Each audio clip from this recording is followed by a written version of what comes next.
Hello everyone, welcome to our channel ACUET with education hotspot and here in this video हम cover कर रहे हैं sociology की MCQ के फर्दर पार्ट को, दैट इज पार्ट नंबर 6। अभी तक हम लोग 70 क्वेश्चन डिस्कस कर चुके हैं। आई होप आपको सारे क्वेश्चन क्लियर हैं, कवर हो चुके हैं, उनसे रिलेटेड कंसेप्ट भी समझ में आ चुके हैं। अब हम आगे बात करें क्वेश्चन नंबर 71 से। Question different type of question like chronology based, reasoning assertion, match the following, हर तरीके के क्वेश्चन मैं इंक्लूड करने की कोशिश कर रही हूँ सो दैट एग्जाम में आपको क्वेश्चन फेमिलियर लगे और हर पैटर्न के क्वेश्चन आप लोग इजीली अटेम्प्ट कर पाएं।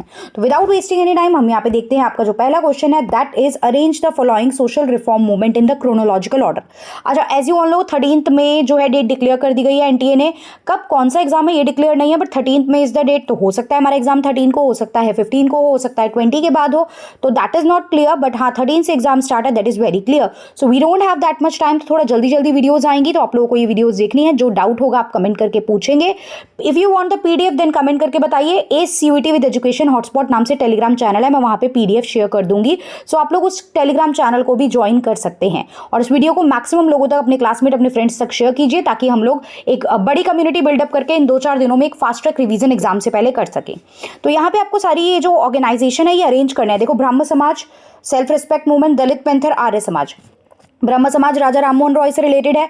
आपको पता है उन्हें फादर ऑफ इंडियन रिनाइसेंस भी बोलते हैं, क्योंकि उनके टाइम से जो ये सोशल रिफॉर्म मूवमेंट है वो स्टार्ट हुए थे। तो कहीं ना कहीं इतना आप आइडिया लगा सकते हो, अगर आपको ईयर भी नहीं पता है, कि ब्रह्म समाज जो है वो सबसे पहले आना चाहिए। ब्रह्म समाज सबसे पहले आना चाहिए। तो हमारे पास यहाँ 2 ऑप्शन है ऐसे केस में, बट चलिए आगे देखते हैं। Arya Samaj is related to Dayanand Saraswati. Self respect movement जो है वो आपका पेरियार से रिलेटेड है, जो साउथ में इस मूवमेंट को लीड कर रहे थे। दलित पैंथर मूवमेंट, दलित के राइट्स की यहाँ पे बात कर रहा था, एक रेडिकल मूवमेंट था यहाँ पे। तो ब्रह्म समाज अगर हम देखें, नॉर्मली भी देखो तो ब्रह्म समाज आर्य समाज ये रिलेटेड है, राइट। ब्रह्म समाज आर्य समाज जो है related in the sense are not connected. Brahmo Samaj Arya Samaj जब आप पढ़ते हो चैप्टर में, तो ये जनरली आसपास कंपैरेटिवली जो मूवमेंट है आसपास की है, नॉट दैट नियर। मैं अभी ईयर भी बता देती हूँ। तो ब्रह्म समाज का जो ईयर है वो है 1828। सेल्फ रिस्पेक्ट मूवमेंट का जो ईयर है वो है 1925। आपका यहाँ पे जो दलित पैंथर है वो है 1970s and then Arya Samaj, आपका जो ईयर है आर्य समाज का वो है 1875।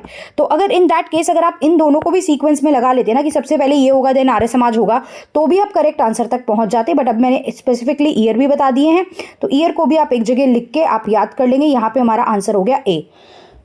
सॉरी। नेक्स्ट क्वेश्चन पे मूव करते हैं। नेक्स्ट क्वेश्चन जो है वो मैचिंग से रिलेटेड है। ऑप्शन पे जाने से पहले सीधा सीधा हम देख लेते हैं, कुछ चीज़ें आपको बहुत क्लियर होंगी। एम एन श्रीनिवास यहाँ पे पूछा है, बताइए कि किसका क्या करेक्ट मैच होगा।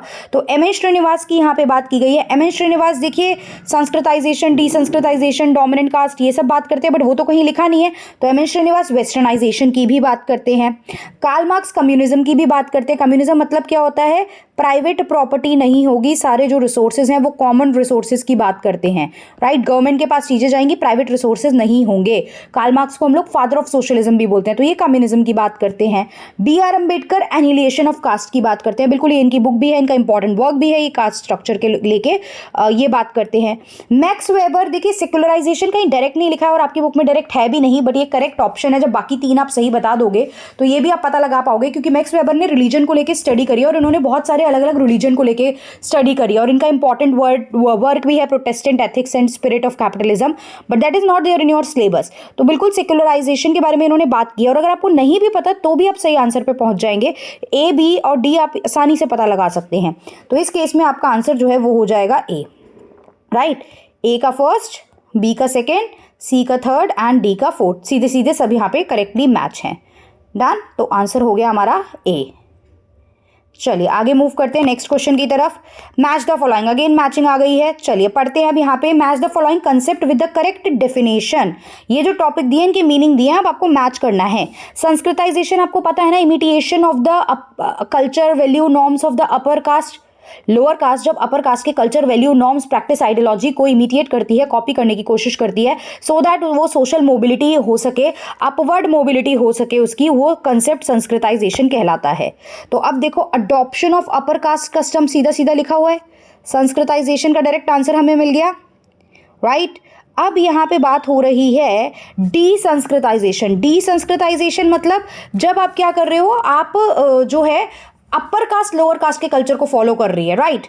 अब कहीं ऐसा वर्ड नहीं लिखा है अडॉप्शन ऑफ लोअर कास्ट, लेकिन मॉडर्न वैल्यूज होता है क्या डिसंस्कृताइजेशन? नहीं। रिलीजियस अथॉरिटी का कम होना? नहीं। रिजेक्शन ऑफ ब्राह्मणिकल नॉर्म्स, ये बिल्कुल होता है डिसंस्कृताइजेशन, कि जो अपर कास्ट यानी जो ब्राह्मण्स का जो ग्रुप है वो अपने नॉर्म्स को नहीं मान रहा है, वो बाकी कास्ट के नॉर्म्स को फॉलो कर रहा है, अपनी चीज़ों को रिजेक्ट कर रहा है। तो ये मैच हो गया। वेस्टर्नाइजेशन का मतलब क्या होता है कि आप मॉडर्न वैल्यूज लाइफस्टाइल को अडॉप्ट कर रहे हो। वेस्टर्नाइजेशन हर चीज में होता है, खाने का style, eating habits, lifestyle, language, dressing style, ये सब वेस्टर्नाइजेशन में जाता है। एंड सेक्युलराइजेशन होता है जब आप सारे रिलीजन को इक्वल रिस्पेक्ट दे रहे हो, किसी एक रिलीजन को सुप्रीम नहीं मान रहे हो। तो यहाँ पे आप रिलीजियस अथॉरिटी, जो सारी पावर रिलीजियस अथॉरिटी के पास होती है, आप उसको उस चीज पे बिलीव नहीं कर रहे हो, तो डिक्लाइन ऑफ रिलीजियस अथॉरिटी। तो अब ऑप्शन से मैच कर लेते हैं, ऑप्शन से मैच करते हैं। ए का 2, बी का 1। ए का 2, बी का 1 जो है वो कौन से ऑप्शन में देखने को मिल रहा है? थोड़ा और हमें यहाँ पे जाना पड़ेगा। यस, सो ये आंसर हो गया हमारा डी। ए का 2, बी का 1, सी का 3 एंड डी का 4, राइट। विदाउट ऑप्शन के भी डायरेक्टली ऊपर से पढ़ के इतना मुश्किल नहीं था इसको सॉल्व करना, सीधा सीधा डायरेक्टली मीनिंग थी। रीजनिंग असर्शन बेस्ड क्वेश्चन आ गया, आपको पता है इसको कैसे सॉल्व करते हैं, मैं बता भी चुकी हूँ। पहले देखेंगे क्या ये सही है, क्या ये सही है। अगर ये सही है तो बिकॉज लगा के चेक करेंगे क्या इसका सही रीजन है। ऑप्शन सेम होते हैं, A, B, C and D, दोनों ट्रू करेक्ट एक्सप्लेनेशन, दोनों true incorrect explanation, A true R false, A false R true. Option हम सारे पूरे जितने भी एमसीक्यू करेंगे सब में सेम ही रखेंगे, so that A B C D से डायरेक्टली हम एविडेंट हो पाए चीजें। चलिए, communism support the abolition of the private property, तो ये बात तो बिल्कुल ठीक है। कम्युनिज्म मैंने अभी बताया, कम्युनिज्म कार्ल मार्क्स जो है इसके प्रोपाउंडर बोले जाते हैं। इवॉल्व किया उन्होंने ये टर्म, जिसमें वो बोलते थे रिसोर्सेज कॉमन प्रॉपर्टी है, कोई प्राइवेट रिसोर्स होता ही नहीं है। ऐसा नहीं होता ये मेरा घर है, ये मेरी चीज़ है, no, there is no private belonging, private property होती ही नहीं है, right. Communism believes in class struggle and aims for a classless society. Communism बिल्कुल कहता है कि अगर आप इस तरीके से प्राइवेट प्रॉपर्टी करोगे तो क्लास स्ट्रगल होगा, कुछ लोगों के पास रिसोर्सेज ज़्यादा और कुछ के पास बिल्कुल कम चले जाएंगे, so that is not at all good. इसलिए हमें कम्युनिज्म फॉलो करना चाहिए, प्राइवेट प्रॉपर्टी नहीं रखनी चाहिए, ताकि हम एक क्लासलेस सोसाइटी बिल्ड कर पाए। क्लियर? तो क्या हुआ? Communism support the abolition of private property because communism believe in class struggle and aims for a classless society. Clear? तो यहाँ पे दोनों ही स्टेटमेंट ठीक है और आर जो है वो करेक्ट एक्सप्लेनेशन है ए का। डन। 74th में हो गया, दोनों बातें ठीक है और वो करेक्ट एक्सप्लेनेशन भी है। आई होप समझ में आया होगा। 75 again is a reasoning assertion based question that is saying westernisation in India weaken traditional caste practices. जो वेस्टर्नाइजेशन है उसकी वजह से जो हमारी पुरानी जो कास्ट प्रैक्टिसेस चली आ रही थी ना, वो कम हो गई हैं। जो आप डिवीजन कर रहे हो कास्ट को लेके नॉर्म सेट कर रखे हैं, तो वेस्टर्न कल्चर आया, वेस्टर्न कल्चर से लाइफस्टाइल बदला, चीजें बदली, मॉडर्नाइजेशन आया, तो वो चीजें कहीं ना कहीं पीछे छूटी। बिल्कुल ठीक है। British colonial policy directly promoted cast based discrimination. Because लगाने से पहले ना, सबसे पहले तो आप ये देख लो कि ये स्टेटमेंट क्या सही बात भी कर रही है या नहीं। वो कह रहा है जो ब्रिटिशर आए, उनकी जो कॉलोनियल पॉलिसीज वो लेके आए, उससे कास्ट बेस्ड डिस्क्रिमिनेशन प्रमोट हुआ। ये बात बिल्कुल गलत है। ब्रिटिशर तो कास्ट को क्रिटिसाइज करते थे, they are not in support of this caste based discrimination. वो इंडियन सोसाइटी के इस कास्ट बेस्ड डिस्क्रिमिनेशन से काफी ज्यादा परेशान थे। ये कास्ट बेस्ड डिस्क्रिमिनेशन तो आप लोगों के वैदिक कल्चर में लिखा था, जो कि कास्ट बेस्ड एक्चुअली में ऑक्यूपेशन पे बेस्ड था, बट धीरे धीरे आपके समाज, आपकी सोसाइटी, इंडियन सोसाइटी ने ही उसे रिजिड कर दिया था और उसमें जो चेंज लाना था मुश्किल हो गया था और उसमें डिस्क्रिमिनेशन और इनइक्वालिटी देखने को मिलने लग गई थी, राइट। तो वो ब्रिटिश की कॉलोनियल पॉलिसी का रिजल्ट नहीं था, वो इंडिया की ही सोसाइटी का जो था एक कॉन्सिक्वेंसेस था। डन। तो या आंसर क्या हो गया हमारा 75 का? ए ट्रू है और आर यहाँ पे गलत है, तो आंसर हो गया इस केस में सी। फर्स्ट स्टेटमेंट असर्शन ठीक है, बट ये रीजन जो है वो स्टेटमेंट ही करेक्ट नहीं है, तो एक्सप्लेनेशन तो हम देख का फायदा ही नहीं है। Very simple, very direct question. Panchayati Raj system was introduce by, देखिए जब कॉन्स्टिट्यूशन बना तो उसमें पंचायती राज, ग्रास रूट लेवल डेमोक्रेसी की बात नहीं की गई थी, और तब नहीं की है, बाद में कर रहे हो तो आप करते हो कॉन्स्टिट्यूशन में अमेंडमेंट, आप लाते हो कॉन्स्टिट्यूशन में बदलाव, कुछ चेंजेस लाते हो।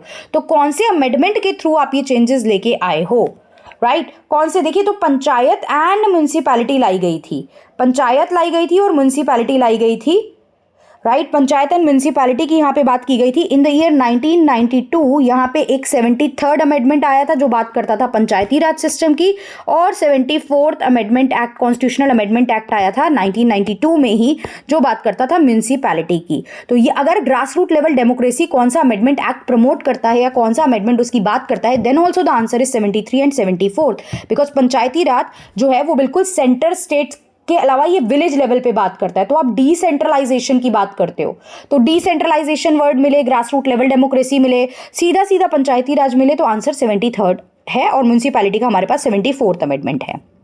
नेक्स्ट क्वेश्चन देखते हैं, it is reasoning assertion based question. Industrialisation की वजह से माइग्रेशन होता है क्या? बिल्कुल, देखिए इंडस्ट्रियलाइजेशन है मतलब इंडस्ट्री आ रही है, इंडस्ट्री है मतलब काम है, और काम के चक्कर में लोग माइग्रेट करते हैं, जनरली रूरल से अर्बन एरिया या अर्बन से अर्बन एरिया में, तो इंडस्ट्रियलाइजेशन से माइग्रेशन तो होता है, तो ये बात तो आप ठीक कह रहे हो। ठीक है, इट इंक्रीजेस जॉब अपॉर्चुनिटी, ये भी आप बिल्कुल ठीक कह रहे हो, इंडस्ट्रियलाइजेशन से काम मिलेगा तभी तो लोग माइग्रेट कर रहे हैं ना, तो बिकॉज लगा के अब आप ज्वाइन कर लीजिए। सिंपल सा, ये कोई ज्यादा डिफिकल्ट नहीं है। Industrialisation promote migration because it increases the job opportunity, इसीलिए माइग्रेशन जो है वो हमें बढ़ता हुआ देखने को मिलता है, तो आंसर हो गया ए करेक्ट। अब मैंने यहाँ बार बार स्टेटमेंट रिपीट नहीं करी है, आपको पता है ए जो है वो क्या स्टेटमेंट होती है, both A and R correct and R is the correct explanation of A. Done. अगले क्वेश्चन देखते हैं।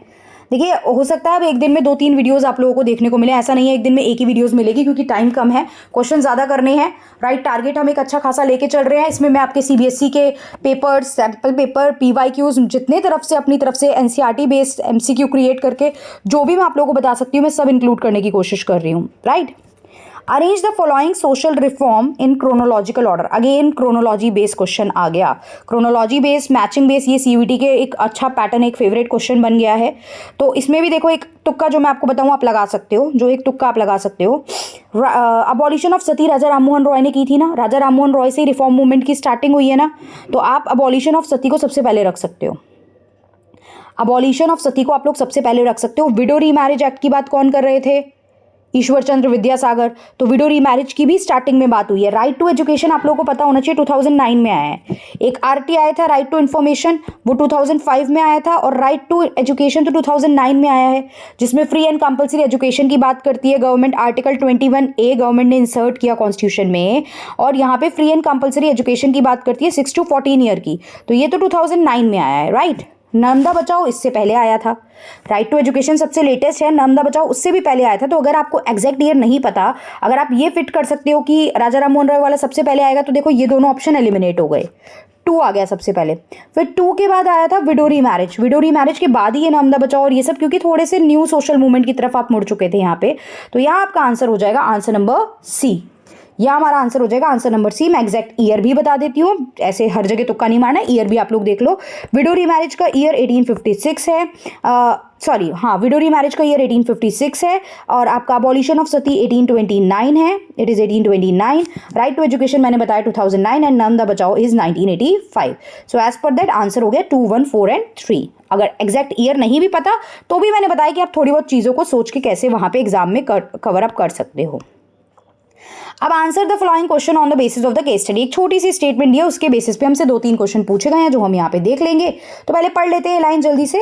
Village in Haryana recently experience tension due to upper caste family refusing to allow Dalit to the common village will, it is not will it is well, right. एक जो था village में एक tension arise हुई, क्यों? क्योंकि एक अपर कास्ट फैमिली थी जो दलित की फैमिली को कॉमन जो कुआं होता है वहाँ पे पानी लेने अलाउ नहीं कर रही है। मतलब आप कास्ट बेस्ड डिस्क्रिमिनेशन कर रहे हो, कास्ट बेस्ड इनइक्वालिटी कर रहे हो, लोअर कास्ट के साथ इनजस्टिस कर रहे हो, ये समझ में आया। एक एनजीओ जो था उसने इंटरवेन करा और कास्ट डिस्क्रिमिनेशन के रिगार्डिंग अवेयरनेस की बात करी, because this is the caste discrimination और ये नहीं होना चाहिए। डन, ठीक है। क्वेश्चन देखते हैं। अच्छा, अब अगर आप ये ना भी पढ़ते ना तो भी सीधा सीधा यहाँ पे आप डायरेक्ट आंसर कर पाते चीज़ों के। कौन सा सोशल इशू हाईलाइट हुआ है? क्या यहाँ पे अर्बनाइजेशन की बात हुई है? ऐसा कुछ भी नहीं हुआ। क्या मेल फीमेल जेंडर डिस्क्रिमिनेशन हुआ है? बिल्कुल भी नहीं हुआ। क्या माइग्रेशन हुआ है? नहीं। यहाँ पे हुई है caste inequality, upper caste lower caste, caste based inequality आप कर रहे हो, right. Caste based inequality rigid होती है, कास्ट जो होता है वो रिजिड सिस्टम होता है जिसको हम एस्क्राइब्ड स्टेटस भी बोलते हैं। बाई चांस अगर ऐसा क्वेश्चन पूछ ले तो कास्ट को हम लोग एस्क्राइब्ड स्टेटस भी बोलते हैं। रिजिड होता है जो बाय बर्थ आपको मिल जाता है, जिसे आप चेंज नहीं कर सकते हो। अब क्वेश्चन आता है कौन सा कॉन्स्टिट्यूशनल राइट जो है वो यहाँ पे वॉयलेट हुआ है? कौन सा कॉन्स्टिट्यूशनल राइट जो है वो यहाँ पे वॉयलेट हुआ है इस केस में? तो यहाँ पे आपका इक्वालिटी वॉयलेट हुआ है ना। यहाँ पे एजुकेशन से तो मतलब ही नहीं था, प्रॉपर्टी की बात ही नहीं है, फ्रीडम की भी बात नहीं है। यहाँ पे आपका राइट टू इक्वालिटी वॉयलेट हुआ है, इक्वल ट्रीटमेंट नहीं करी जा रही है। अब कॉन्स्टिट्यूशन का कौन से आर्टिकल हैं जो राइट टू इक्वालिटी की बात करते हैं? सबसे पहले तो आपको ये जानना है right to equality is a fundamental right, पहला फंडामेंटल राइट है। टोटल 6 फंडामेंटल राइट हमारे हैं, राइट। आर्टिकल 12 से लेके 32 तक फंडामेंटल राइट चलते हैं हमारे कॉन्स्टिट्यूशन में, जिसमें 12 डेफिनेशन ऑफ स्टेट वगैरह ये सब चीज़ें बताता है। 14 से डायरेक्टली हमारे फंडामेंटल राइट स्टार्ट हो जाते हैं। तो आर्टिकल 14 to 18 जो है वो राइट टू इक्वालिटी को एड्रेस करते हैं। 14, 15, 16 सब अलग अलग बात करते हैं, जिसमें से 17 आर्टिकल आपको पता ही है एबॉलिशन ऑफ अनटचेबिलिटी की बात करता है। तो ये आर्टिकल 14 to 18 जो है वो कंप्राइज करके ये सारे आर्टिकल आपके राइट टू इक्वालिटी में जाते हैं। Article 21 right to life and personal liberty है। आर्टिकल 51A जो है वो डीपीएसपी की बातें करता है। 29, 30 SC/ST रिजर्वेशन वगैरह की बात जो है वो यहाँ पे करता है, राइट। रिलीजियस जो आपके रिजर्वेशन है उसकी बात करता है, रिलीजियस रिजर्वेशन की बात करता है। यहाँ पे रिलीजियस आप अपने एजुकेशनल इंस्टीट्यूशन ओपन कर सकते हो, ये सब चीज़ों की आप रिलीजन को प्रमोट कर सकते हो, फॉलो कर सकते हो, प्रोफेस कर सकते हो अपने रिलीजन को। That is article 29 and 30। Done. So इस वीडियो में हम लोगों ने अभी 70 to 81 कवर कर लिया है। नेक्स्ट वीडियो में हम लोग 82 क्वेश्चन से स्टार्ट करेंगे एंड विल ट्राई 82 to 100 हम वहाँ कवर कर ले, और इस तरीके से एक दिन में 3-4 वीडियो जो है वो हम कवर अप करें।